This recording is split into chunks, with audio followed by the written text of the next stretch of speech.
Eto na mga kapatid, ang title, kakapasok lang, Amy Marcos nagpapanik na. Sara Duterte bagong presidente na. Patanong, question mark to ha. Sakit ni Bongit, malubha na? Yan, question mark.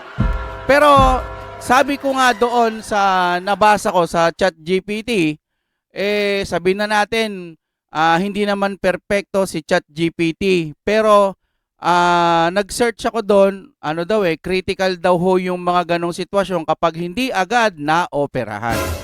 Kaya hangad po namin na ang presidente ay maging mabuti ang kalagayan.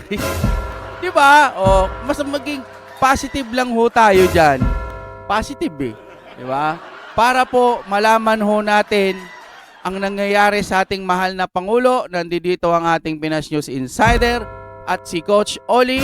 I-play na po natin ito. Pag-usapan natin, Bongbong Marcos, di umano o operahan. Amy Marcos nababahala na doon sa kalagayan ng kanyang kapatid. Oo Dahil naman. nga sinugod sa ospital yan. At meron pa tayong ibang balita patungkol dyan. Ako naniniwala na hindi niya kailangan diretsuhin, malubha na si Bongbong Marcos. So, Oo? abang-abang tayo. Malay nyo, pagkagising nyo kinabukasan. Talaga? Kaya nga ako nagpapaalala lang. Talaga ba?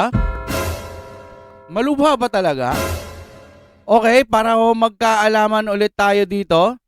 Yan, binuksan ko po ang ChatGPT ulit para malaman ho natin talaga ang mga pangyayari, CT scan explanation. Tapos pupunta ako sa pinakababa, no? Para hindi natin na totoo bang si PBBM ang may sakit na ganyan ngayon? Sabi ko nang ganun. Sabi naman kasi ng ChatGPT, hindi totoo ang mga sabi-sabi daw bla bla bla. Pero alam nyo, kahit itago kasi nila yung balita, may mga umuusok eh. Kumbaga, kung walang usok, walang baga. Sabi na, or walang apoy. Kahit itago nila ang sitwasyon ng Pangulo, lalabas at lalabas ang mga akusasyon kung ano man yan. Diba? Ayan ang mahirap. Eto na, tingnan ho natin. Tinanong ko, ito ba ay delikado? Sabi niya ng ganun. Ang nakita sa CT scan ay may butas ang bituka. May malubhang impeksyon sa loob ng tiyan. Kapag ganyan, lalabas ang dumi at bakterya sa tiyan. Magkakaroon ng sepsis, infection sa buong katawan. Pwedeng mauwi sa organ failure at, yun nga, kamatayan. Sabi ng ganun. Wag naman ho, sana, ang hangad ho natin, mapabuti ang Pangulo para harapin niya pa yung mga dapat niyang harapin, negative o positive. Di ba? I-play na ho natin ulit ito. Naku, delikado pala yung sakit na yan. Ayan ang sinasabi ko eh. Dapat, alam nyo sa mga ganitong sitwasyon, kahit sobrang dami mo ng pera, no? Pangkalahatan to hindi lang dun sa Pangulo. Kumbaga, ito'y natutunan na natin dati pa na kahit gaano kadami ang pera mo, kung kukunin ka na ng Panginoon, baliwala ang doktor.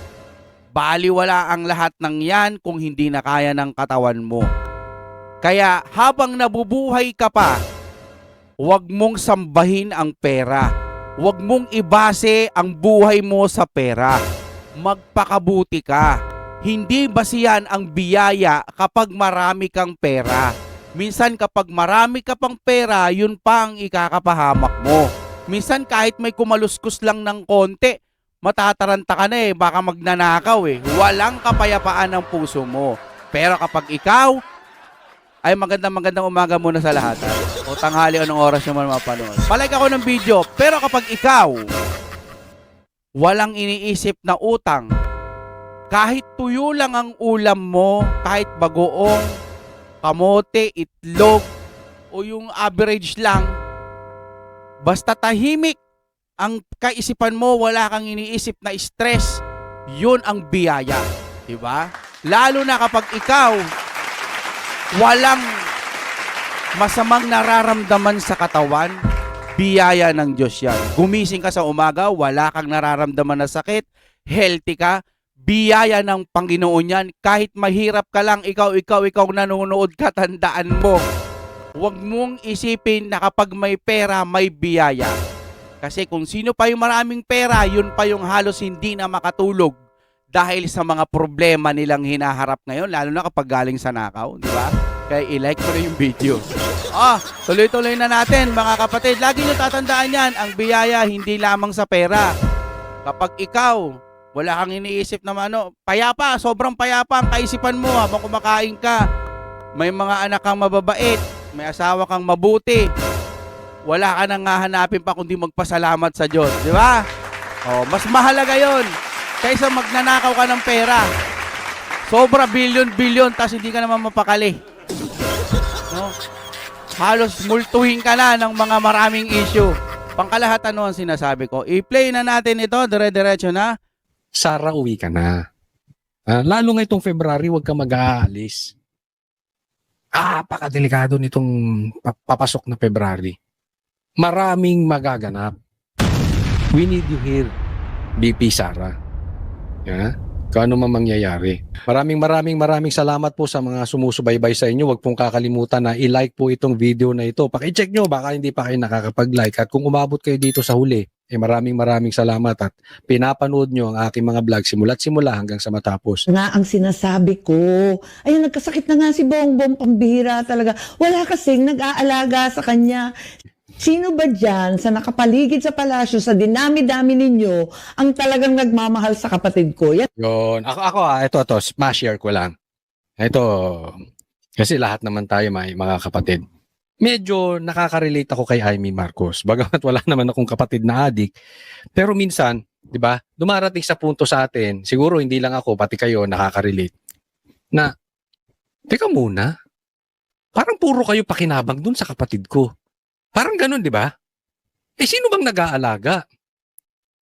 Nafe-feel ko yung sinasabi ni Amy, parang, teka muna. Puro kayo, kuha dito, kuha kayo dito, kurakot kayo dito. Hindi ko sinasabing malinis si Bongbong Marcos at hindi nangurakot. Okay? Hindi po yan ang punto natin. Ang punto natin, lahat sila nakikinabang sa kapatid niya. Tapos walang nag-aalaga sa kapatid ko. Ganon. Yun ang syempre, yun ang instinct ng kapamilya eh. Di ba? Ginagamit nyo lang yung kapatid ko. Ang dami nyo dyan. Alam mo, kulang na lang sabihin, lintik may asawa yan ah. May anak yan. Lahat kayo nakinabang sa pangalang Marcos. Wala kayo dyan kung wala yung kapatid ko. Tapos, instead na alagaan ninyo, parang lumalabas dito, kinukonsinti pa. Sinabi naman ni Amy, di ba, adik yung kapatid niya? Of course, hindi niya madidiretso. Parang kinukonsinti nyo pa yung pagdodroga nitong kapatid ko. Yan lang ang tanong ko, no? Ang health niya, ang bibigay. Talaga naman. Kanya-kanyang agenda kayo dyan. Wala naman umaasikaso sa kanya. Kaya, Yun, ulitin natin. Yan na. Yung katawan niya ang bibigay eh. Walang umaasikaso sa inyo. Di ba? Yun yung sinasabi na, ma-overdose yan, tanga. Hindi, ako ini-interpret ko lang yung ibig sabihin ni Amy na para maparating niya yung mensahe niya nang hindi naman niya nadidiin ng masyado yung kapatid niya. Pero ganun na rin yun. Yung katawan niya ang bibigay. Yung katawan niya ang ma-overdose dyan. Puro kayo agenda. Hindi ko nga alam kung naiisip din ni Amy pero hindi imposibleng maisip ni Amy to. Mukhang binibigay nyo lang yung konsente ng droga eh. Mukhang instead na pinipigilan nyo, lalo nyo pang pinagdodroga para yung agenda nila, magawa nila. Ito. Inamin ni Amy, adik si Bongbong Marcos eh. Tama o tama-tama? Anong iisipin mo? Bilang kapatid. Lintikasan ng asawa niyan. Bakit hindi nyo pigilan mag-adik-adik yan? Ano kayong mga anak, inutil? Ba't pinapayagan nyo yung tatay nyong ganyan? Hindi man sinasabi ni Amy, pero alam natin masakit yun, di ba? Pagpalagay mo yung kapatid mo, Isipin nyo na lang yung kapatid nyo, nagdodroga. Tapos walang nag-aalaga. Tapos may asawa. Tapos pag hingi ng hingi, may nakukuha sa kapatid. Di ba magagalit kayo? Normal yun sa kapatid. Mga animal kayo. Ano yun, nilalason nyo yung kapatid ko?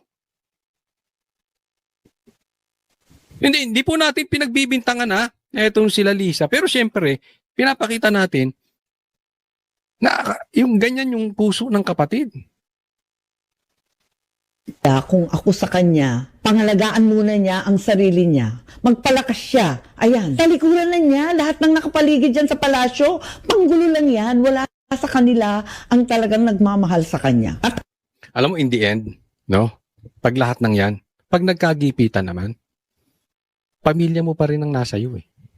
Yung kapatid mo pa rin yan. Kaya naman siguro nakakapagsalita ng ganito rin si Amy. Frustrated na rin siya. Kasi nangyayari dun sa kapatid niya. Pero alam niyo sinasabi niya, ako naniniwala na hindi niya kailangan diretsuhin, malubhan na si Bongbong Marcos. Kaya sabi niya, pahinga ka na muna. Hindi mo naman pagpapahingayin yung kapatid mo kung may lagnat laki. Halimbawa, yung kapatid mo may sipon, pagpapahingahin mo. Halimbawa, yung kapatid mo may pilay. Kahit pilay, sasabi mo, magpahinga ka muna. O kaya yung kapatid mo inasma, sasabihin mo, pahinga ka muna. Pahinga ka ilang araw lang. Pero pag sinabing may cancer, yung delikado na, malubha na, pahinga ka na lang. Di ba? Tigilan mo na yung ginagawa mo. Kasi ito may balita. Hindi pa ito confirm. Pero malubha, di umano, na may sakit di umano sa colon. Yan ay sabi. Hindi po natin sigurado. Hindi po natin sinisiguro. Pero yan po ang naririnig natin sa ating bubwit na mayroong sakit sa colon at ooperahan daw. Kaya pag si Bongbong Marcos ay nawala ng medyo matagal at puro dakdak lang yan si Claire, totoo yun. Naalala nyo, ganyan din ang sinabi ni Boying. Biglang nawala si Boying, nagtataka si Boying di ba? Lagi sa TV yan, biglang nawala. Wala naman silang sinabi na may cancer pala, etc., etc., na inoperahan pala. Nung sa tingin nila nakakabalik na, nagkakaroon na ng laman ulit, doon na lang sinabi na may, siguro confident na si Boying, nalagpasan niya na yung danger.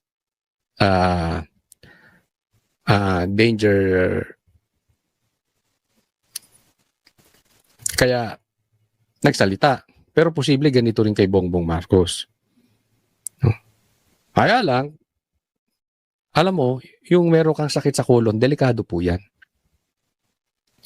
Sa ordinaryong Pilipino, ha? Pero, mas lalo na sa may edad. Tapos, addict pa. Ha? Alam naman nating may edad na siya. Alam naman nating addict. Kinumpirma mismo ng kapatid niya. No? Hindi ko sinasabing mamamatay na si Bongbong Marcos, hindi. Sinasabi lang natin kung ano yung ating naririnig na tumutugma sa paglabas ng video ngayon ni Amy Marcos. Parang kinukonfirm niya Hindi lang nga diretsahan. Nagpapaalala. Parang, di ba lagi niyang binabanggit ading. Ading kasi sa Ilocano, yung nakakabatang kapatid. Ading. Ginagamit ka ng mga yan. Panggulo lang yung mga yan. Hindi ka mahal niyang mga yan. Hindi, ako tanungin ko kayo. Kunwari nag-a-addict ang asawa. Hahayaan mo ba? Kung totoong mahal mo yung asawa mo, ay hindi mo hahayaan. Di ba? Kung may sakit na yung asawa mo, linchak na yan. Pagpahingahin mo muna. Tama si Amy. Kung mahal mo yung asawa mo, pagpahingahin mo. Hindi Alam mo, walang concern yung mga taong nakapaligid. ayan, habang may sakit siya, kung ano-ano namang ginagawa nitong mga feeling presidente. Sino? Rimulya. Sa tingin ninyo, sino pinapatukuyan ni Amy Marcos? Habang nagkasakit siya, may mga pilingero. Si Lacson.